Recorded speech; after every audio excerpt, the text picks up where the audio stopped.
Вітаю! Мене звати Любомир Ференц і ми розпочинаємо інформаційний вечір на телеканалі АТR.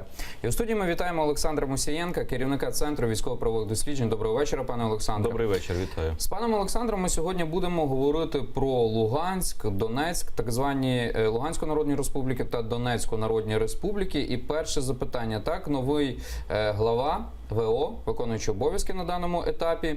Але давайте повернемося на тиждень назад. От що відбулося в Луганську? Ми можемо це назвати путчем?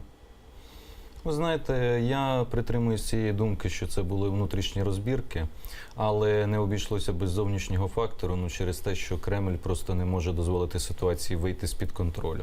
А розбірки відбулися на тому ґрунті, що в принципі так звані оці керівники цих так званих республік уже розікрали все, що можна, і почали ділити між собою потоки. І через це все вилилось в такий от конфлікт. Після цього зрозуміло, що, так як я сказав, Російська Федерація не могла випустити ситуацію з-під контролю, вони втрутились, підтягнули туди свої війська, і вирішили от таким чином ситуацію, що треба піти Плотніцькому, буде хтось інший. Зрештою, немає жодного значення, яке там прізвище буде замість Плотніцького, оскільки, в принципі, вони керовані Російською Федерацією. Рішення все одно так чи інакше в Кремлі будуть ухвалюватись. От зараз очолив так звану Луганську Народну Республіку керівник Міністерства державної безпеки, так зване МГБ, Міністерство государственної безопасности, Леонід Пасічник. І давайте послухаємо, от що він говорить, чому він мусить очолити так звану Луганську Народну Республіку. Сегодня Игорь Венедиктович Плотницкий подал в отставку по состоянию здоровья. Сказались многочисленные боевые ранения и последствия контузии. В соответствии с его решением я приступаю к исполнению обязанностей главы республики впредь до предстоящих выборов. Оце заява від 24 листопада. У мене таке запитання. Чому Кремль, він грає основну роль, так, у тих всіх речах, не зміг чи не захотів підтримати Плотницького?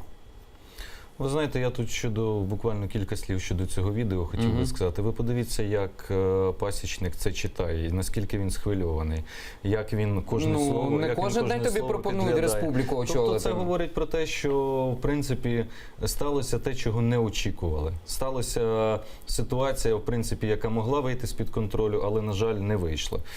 А чому прийняли рішення? Ви розумієте, я думаю, що в Кремлі прекрасно розуміють, що не можна допустити конфліктів між цими ватажками, не можна допустити міжособиць, тому що, відповідно, це на руку Україні, нам, в принципі, щоб вони один одного там стріляли між собою і розбірки влаштовували, але це не на руку їм.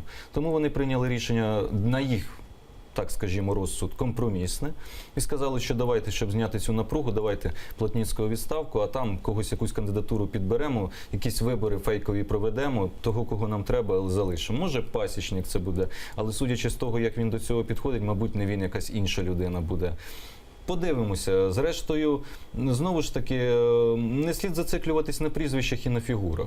Слід зациклюватись на самих процесах, які відбуваються, і на тому, що відбувається загалом. А відбувається те, що Російська Федерація вкотре демонструє, що вони там контролюють ситуацію. Але ви ж розумієте, що виграє завжди сильніший, так? І от коли був конфлікт між Корнетом, так званий міністр внутрішньої безпеки Луганської Народної Республіки, конфлікт разом із Плотницьким, Корнет виграв його в питанні сили. Ви погоджуєтеся, так? Він вивів людей озброєних і так далі. І чому сильніший не виграв на даному етапі? Розумієте, тут же ж, взагалі, якщо подивитися на процеси, які там відбуваються перед історією, то згадайте, у 2015 році, коли гинули там Мозговий, Дрьомов і інші, так? Коли це були також розбірки в так званій ЛНР. Далі, у 2016 році вже ж була спроба Плотницького скинути в вересні місяці 2016 року. Тоді не вдалося. Зараз знов, тобто оці конфлікти, вони так чи інакше виникають. І той, в кого буде більше ресурсу людського, матеріального, хто зможе залучити, як ми бачили там, наприклад, Уткіна, так звану групу Вагнера, чи Приватну військову компанію, компанію, так, хто зможе їх на свій бік поставити, ну, зрозуміло, що в того буде і сила, і на тому, скажімо так, на його користь цей конфлікт і вирішиться. Значить, є і відповідні виходи в Кремлі, значить, спілкуються також з серйозними людьми звідти, раз вони це допустили. А от чи існує в Кремлі якась така надструктура, так? Ну, це все зрозуміло, там частна воєнна компанія Вагнера, так, ЧВК так зване, хтось ближче з ним афільований, хтось далі, так? От Служба безпеки України, вона оприлюднила записи, де Корнет напряму спілкується із Уткіним, так, з так званим Вагнером, так? Тобто він дуже близький до нього є. Але це все групи, сфери впливу. Але чи є людина, наприклад, від Кремля, так? Той самий Сурков, який міг би сказати: слухайте, ребята, помирилися, розійшлися, і Плотницький залишається. Навіть якщо така людина і є, ну кажуть, що це Сурков. Ну, от, я не дарма вже так, кажуть, що це Сурков, але розумієте, от чому? Все одно певна така клановість між органами, вона все-таки існує. От, наприклад, той же Уткін, якого ми згадували, це ГРУ ГШ. Це головне розвідувальне управління Генерального штабу Збройних сил. Вони з ним контактують, вони його для тих чи інших завдань використовують. Є лінія ФСБ, які також, в принципі, мають суттєвий вплив. Ну і зрештою є адміністрація президента. Хто є людиною ФСБ, на вашу думку? Ви знаєте, я, відверто кажучи, вам не можу так відповісти, хто є конкретно, чия може бути людина. Зрештою, вплив мають всі. Так чи інакше. І ми прекрасно розуміємо, що якщо буде невиконання команди по лінії ФСБ, наприклад, то навряд чи ця людина залишиться в органах так званої ЛНР, або навряд чи вона навіть житиме надалі.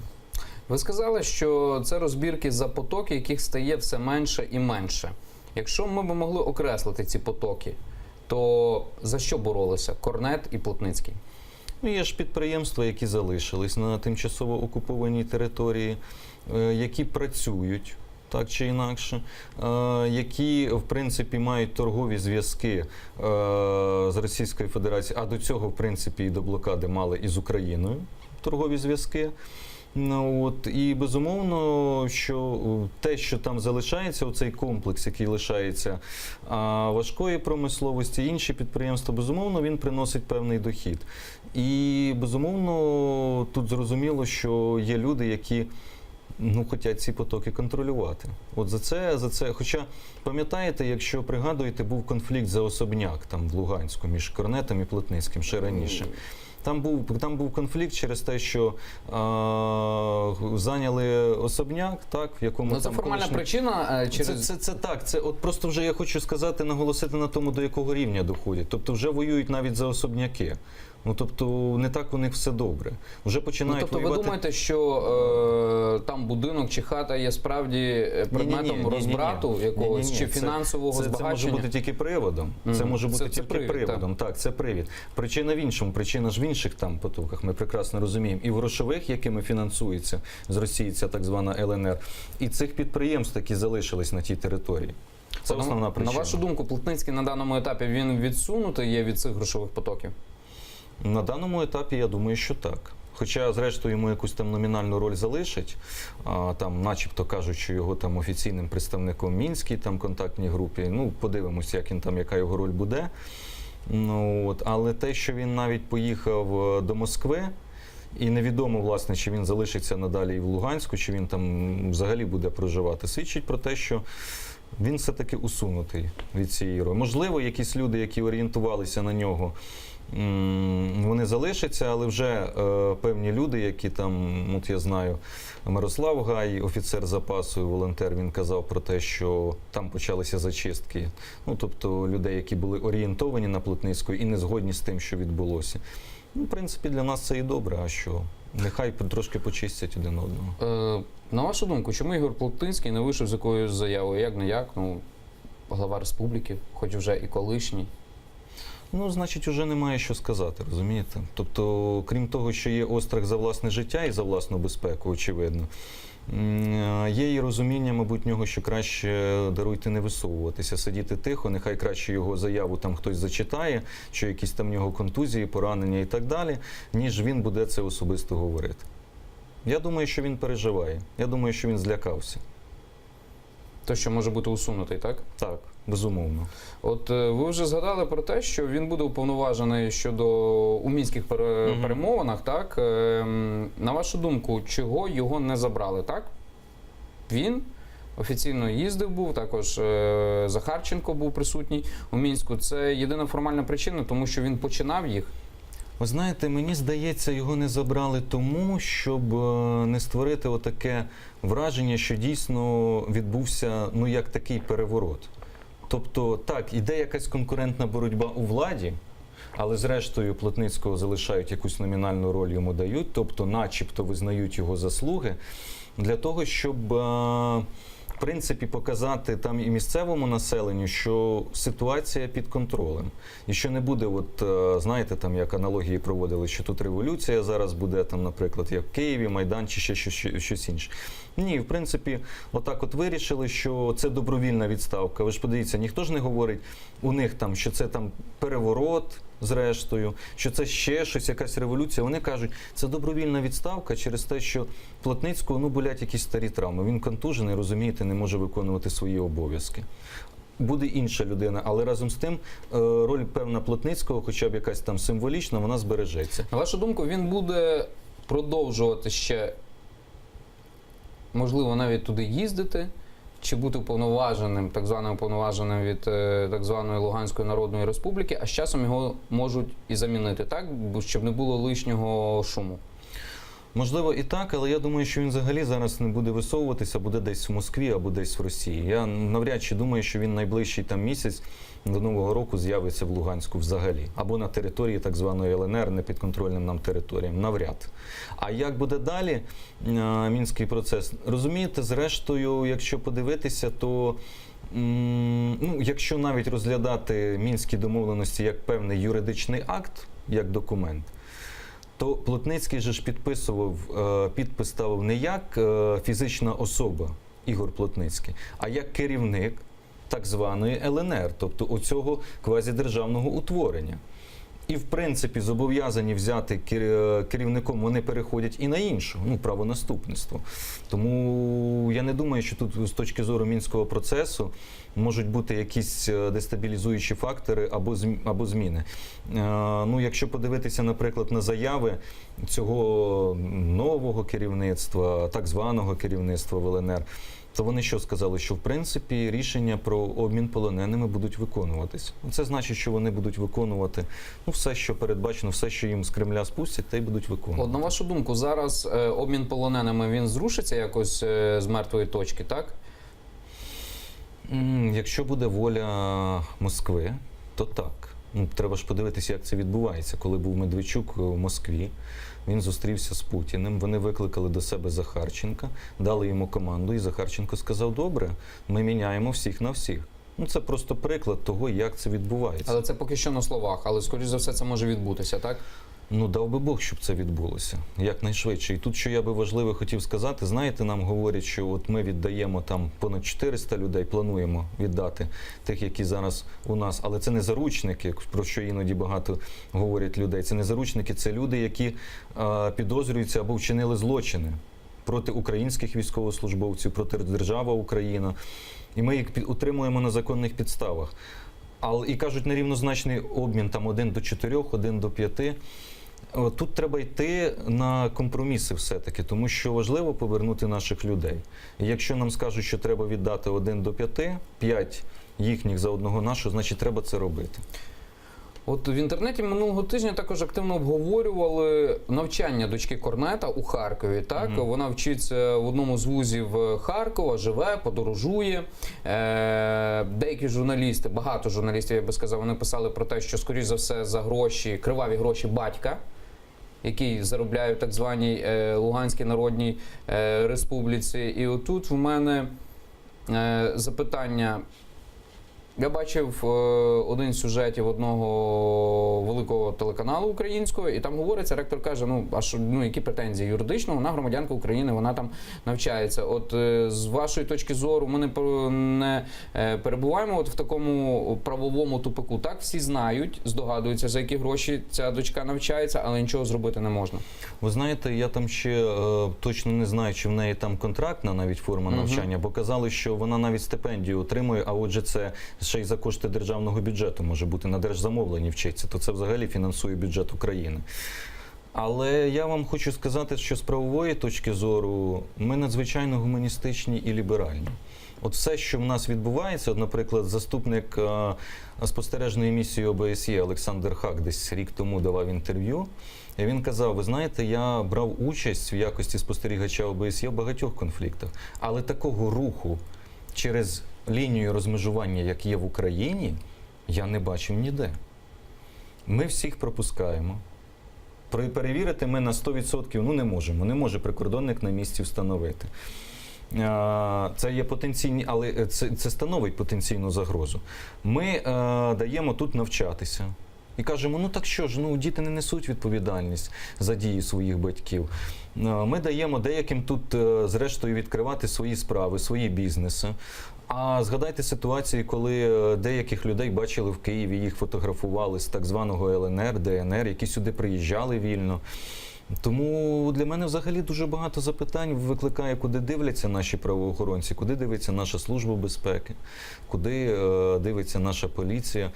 Я розумію, що можна знайти, 101 відмовку, якщо сказати, що хай вона собі там навчається. Або якщо так. Але, вибачте, у нас іде війна. Ця особа, цей чоловік, корнет, він є так званою посадовою особою в так званій республіці, керує діями тих людей, які щодня беруть зброю, для того, щоб йти і стріляти в українських громадян, в підрозділи Збройних сил, Національної гвардії і так далі. То, можливо, все-таки оцього гуманізму треба поменше, можливо, оцієї такого, настільки відкритого ліберального підходу поменше. Багато держав, коли йдуть війни, вони все-таки права деяких громадян обмежують. І на це є виправдані підстави. Зараз пан Мінгареллі, посол Євросоюзу в Україні, говорить, що ми повинні платити пенсії, ми повинні не розривати економічні зв'язки і так далі. Даруйте, а яким чином ми тоді можемо виграти перемогти в цій війні? Якщо ми будемо не розривати економічні зв'язки, це він так натякає, що ви, може, відскасуєте цю блокаду, яка була, можливо, будете торгувати, тому що це гуманітарний бік. Що ми ще повинні зробити, я не знаю такого, що вже просто виходить за рамки. От в моєму розумінні багато речей просто виходить за рамки. До речі, багато цих позицій толерує і Міністерство з питань тимчасово окупованих територій і переміщених осіб. Вони кажуть, давайте, хай українські туристи вільно їздять в Крим. Нехай всі їздять. Давайте торгувати з Кримом, звучать думки. Давайте торгувати з тимчасово непідконтрольними територіями на Сході. А як ми тоді можемо дивитися в очі навіть нашим західним партнерам, коли просимо їх продовжувати санкції щодо Російської Федерації? Ми як? З одного боку їх просимо, а з іншого боку, а ми собі будемо приторговувати тут. Це просто неприпустима позиція. От ви самі зачепили тему ОБСЄ, і сьогодні, я б не назвав це скандалом, але засоби масової інформації, також найвищі посадовці нашої держави, вони коментували і писали про скандальне вітання і обговорювали стосунки представників ОБСЄ та бойовиків. Він вітався із бойовиками. Представник ОБСЄ, він вітався з бойовиками як рідними, і про ці стосунки будуть говорити у Мінську. Наприклад, пані Ірина Геращенко, вона сказала, вона є представницею України на цих переговорах, мінських переговорах, вона сказала, що українська сторона в Мінську, звичайно, вчергове зверне увагу на необачного спостерігача, цитую, Україна неодноразово звертала увагу на склад місії, наполягаючи на зменшенні там росіян. Це вже не перший скандал. Так, ми пам'ятаємо, навіть було відео, яке засоби масової інформації, якщо мені не зраджує пам'ять, десь 1,5 роки тому показували, де один з спостерігачів ОБСЄ був присутній на дні народження, так, одного із бойовиків. На вашу думку, от такі речі, які робить ОБСЄ, вони, по-перше, компрометують саму по собі місію, а по-друге, є дуже багато запитань. Наскільки об'єктивною може бути ця місія?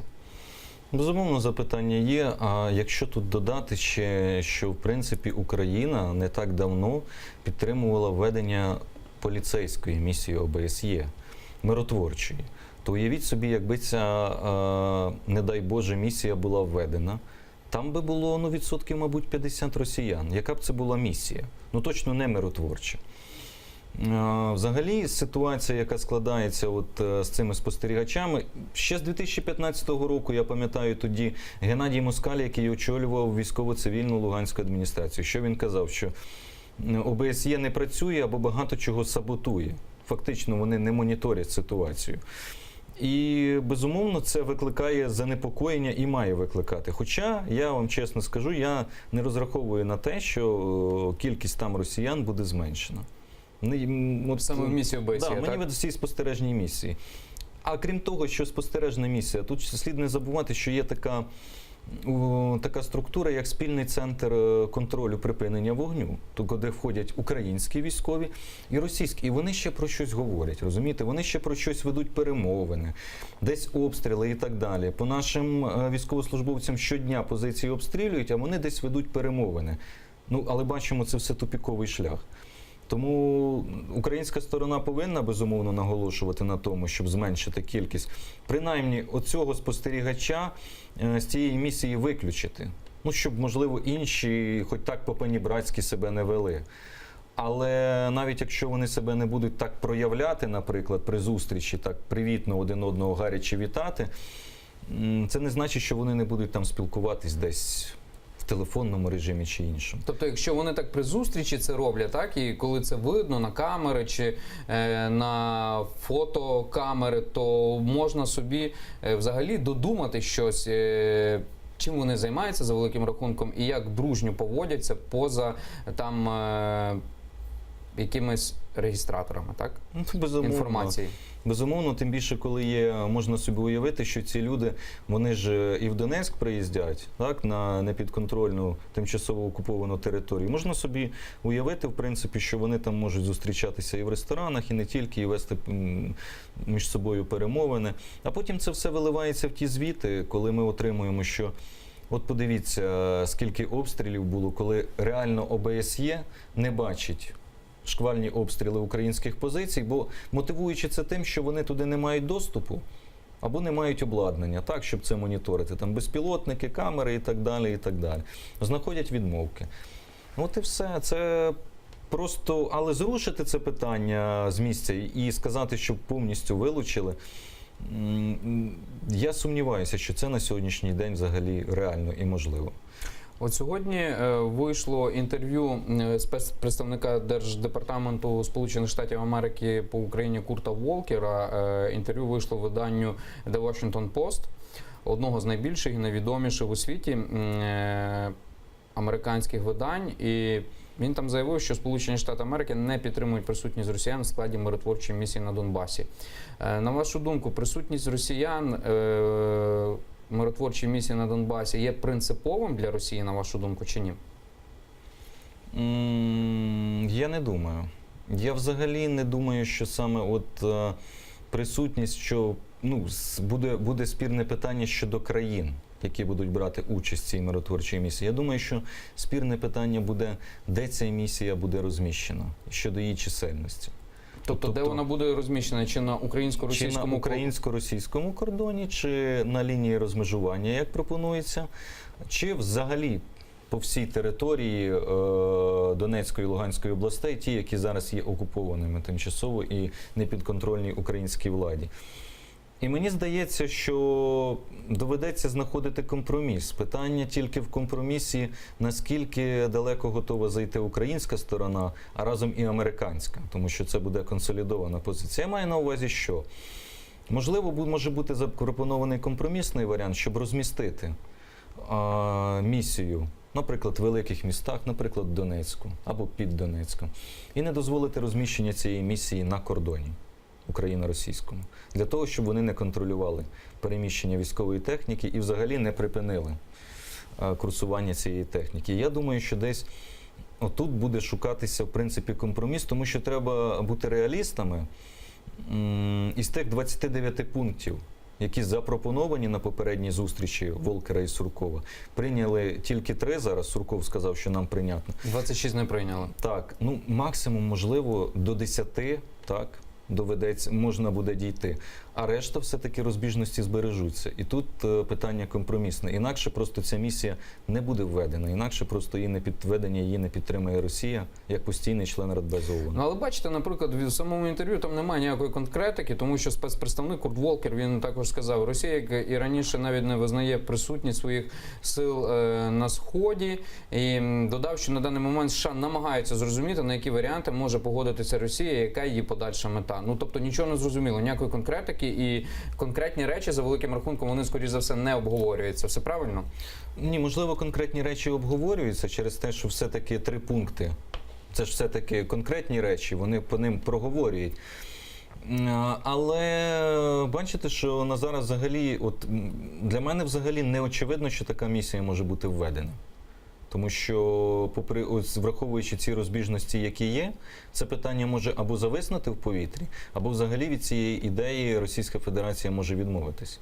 І тут все ще питання остаточно не вирішене, чи буде місія, бо говорити ще можна, не одна зустріч пройде, ще можна півроку, рік говорити про введення, а потім, коли вона введеться, який буде її мандат і так далі, цієї місії, де вона буде розміщена. Тому переговори ще триватимуть, і взагалі я ставив би під питання і під сумнів саме рішення про введення. Чи воно буде схвалене? Для мене це питання відкрите. Ви маєте на увазі про питання, які поставлені в Радбезі ООН, так? Так, так. Чи воно взагалі дійде до Радбезу? Чи взагалі буде цей проєкт резолюції винесений на Радбез? А чому ви так вважаєте? сьогоднішнє- Бо, наприклад, більшість аналітиків, вони кажуть, що питання, якщо буде винесено на Радбез, вони допускають цю можливість, що буде винесено на Радбез ООН, то, скоріш за все, воно буде блоковано Росією, як однією з членів Радбезу ООН, так? А чому ви не допускаєте навіть можливості того, що воно буде винесено на розгляд Радбезу ООН? А це дали зрозуміти вже і українське керівництво, і Сполучені Штати. Подивіться попередні коментарі інтерв'ю Волкера. Він же чітко сказав, що ми сказали українській стороні не вносити свій проєкт резолюції, а все-таки відштовхуватись від російського. І дійти згоди компромісного варіанту лише тоді виносити питання безпосередньо в зал, безпосередньо на Радбезі і голосувати чи ні. Тому тут є чітка позиція, що доки не буде досягнуто якогось компромісу, то навряд воно буде винесено на голосування. На вашу думку, от Україна через заяви такі керівництва і через позицію Сполучених Штатів Америки, вона починає втрачати позицію у питанні вирішення конфлікту на Сході? Нам все-таки потрібно було б більш наполегливіше, як на мене, це питання вирішувати. Дивіться, що відбулося. От протягом 2 років, з 2015-го, лунали ті чи інші заяви з боку міністра закордонних справ, президента України про те, що ми пропонуємо розмістити миротворчу місію. Хороша ідея. Спочатку поліцейська місія ОБСЄ, потім миротворча місія ООН. Серпень місяць 2017 року, цього року, президент України каже, я поїду на Генасамблею ООН і я внесу цей проєкт резолюції. Озвучує це, і буквально через кілька днів Російська Федерація вносить свій проєкт резолюції. Грає на випередження.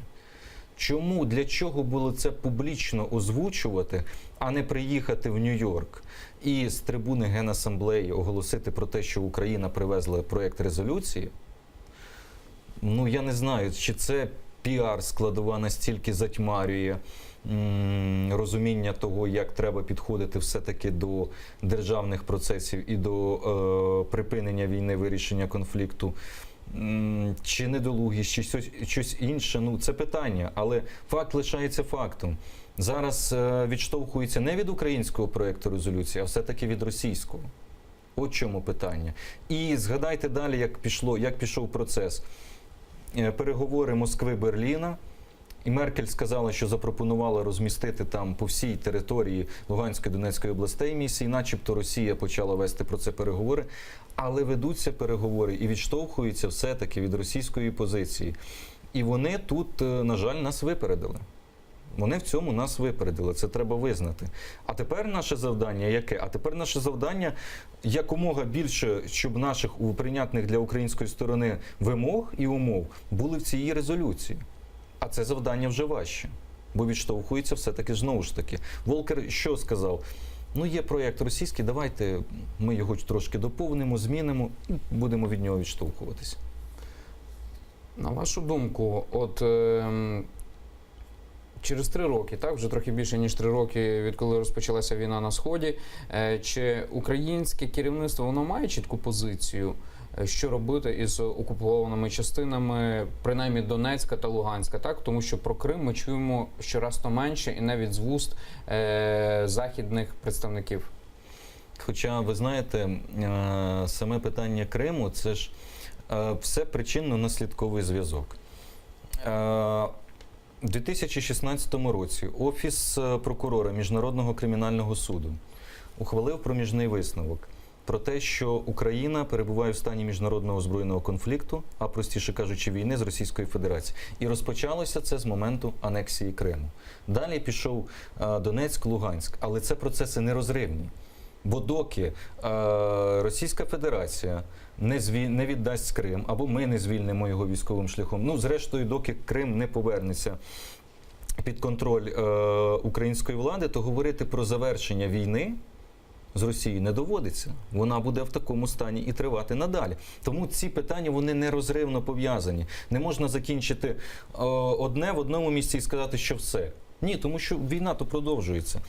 Як на мене, на сьогоднішній день стратегії немає. Тому що якби вона була, то була б відповідна стратегія затверджена. Я маю на увазі стратегія постконфліктного врегулювання. Не закони вносились, проекти закони взагалі незрозумілі і не потрібні до Верховної Ради про реінтеграції, там деокупації і так далі.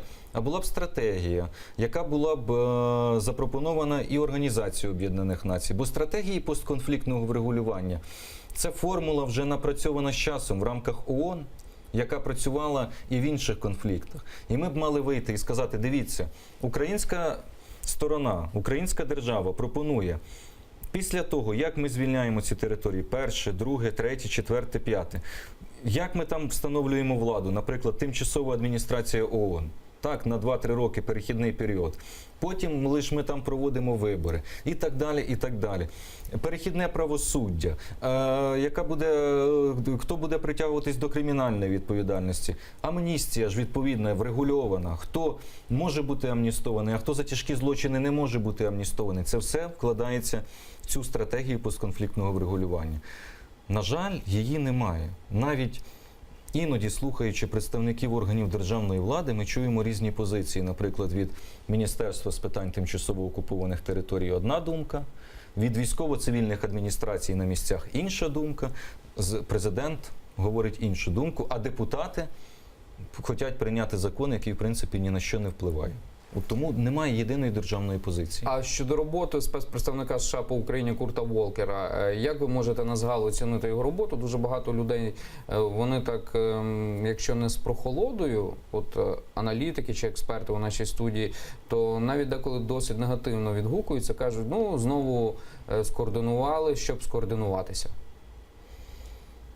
Ви розумієте, аналітики, можливо, і праві. Але дуже важко забезпечити переговірний процес таким чином, коли ти в ньому не береш фактично участь, щоб переговірник іншої держави був чітко на 100% лише в твоїх інтересах. Ну, це неможливо. Якби був український представник, який зустрічався в рамках такого формату втрьох – Волкер, Сурков і хтось з нашого боку, тоді так. А так, вибачте, коли ми фактично відсторонені від цих переговорів, а лише можемо узгоджувати певні позиції, то змусити Волкера чи Сполучені Штати піти на певні поступки замість нас, ну, даруйте, цього не буде. Треба бути реалістами. А Волкер, він прийшов в цей процес з чітким баченням і з чіткою метою домовлятися. Я не знаю, чи це його особисті амбіції, чи це, можливо, якісь його кар'єрні амбіції. Бо тут треба зазначити, що він навіть заробітну плату в Держдепартаменті не отримує, а отримує через інститут Маккейна. Тому Що це означає? це означає, що, в принципі, то він має більше автономії в прийнятті своїх рішень, ніж будь-який інший дипломат, ніж навіть Нуланд, яка була до цього, яка все-таки займала офіційне посадове становище в Держдепартаменті. І він контактує те, що говорять дипломати на безпосередньо з Тіллерсоном і з Трампом. Все щодо України. В принципі, там... А от на вашу думку, дипломатична позиція Курта Волкера, вона відображає позицію Дональда Трампа, президента Сполучених Штатів Америки? Бо все-таки у Сполучених Штатах Америки там є певна противага, так, різних інститутів. Так, є президент, є, наприклад, там прокурори, є Федеральне бюро розслідувань, тобто там існує ця система противаг у цій країні. Так, не все так однобоко сприймається, як, наприклад, там, не знаю, в Україні, коли там певні вертикалі є президенту там віддані просто. Ви знаєте, мені здається, що от оця емоційність в діях Трампа і оця його твітероманія, чи як це назвати, ці твіти постійні в Твіттері, вони з ним грають злий жарт. Тому що вони дають підстави журналістам, естеблішменту місцевому думати, що от він там проросійський чи ще якийсь. Але якщо аналізувати по ділам по вчинкам, то тих людей, яких він призначив в команду, я маю на увазі радника з питань національної безпеки Макмастера, я маю на увазі інших осіб, та навіть того ж Тіллерсона, він не настільки прихильний до Росії. Я маю на увазі шефа Пентагона Сполучених Штатів, який теж Метіса приїжджав в Київ. То це люди далеко не проросійські. Зрештою, призначати представником з питань України людину, яка очолювала інститут Маккейна, республіканця, який, в принципі, я думаю, всім відомий своєю позицією щодо Російської Федерації негативною, то це свідчить все-таки про те, що є бажання в такому більш твердому стилі, ніж це було раніше, все-таки про щось домовлятися, але домовлятися з приводу не просто такої м'якої дипломатії, а якоїсь твердої позиції. І я думаю, що вона в Волкера є. Але це не значить, що вони не готові будуть піти на певні поступки. Вони підуть на ці поступки і, зрештою, доведуть нам до нашого відома, на які поступки повинні піти ми. Вони це Сполучені Штати Америки, так? Вони підуть, зрештою, вони на певні поступки можуть піти. Але це не вони підуть на поступки, бо по факту йдемо ми. Тому що нам прийдеться це виконувати. Бачите, коли ми говоримо Сполучені Штати Америки, Росія, Україна, і ми майже не згадуємо Європу. Треба сказати одну особливість, я вже про це раніше говорив, що Європа випала фактично з цього процесу.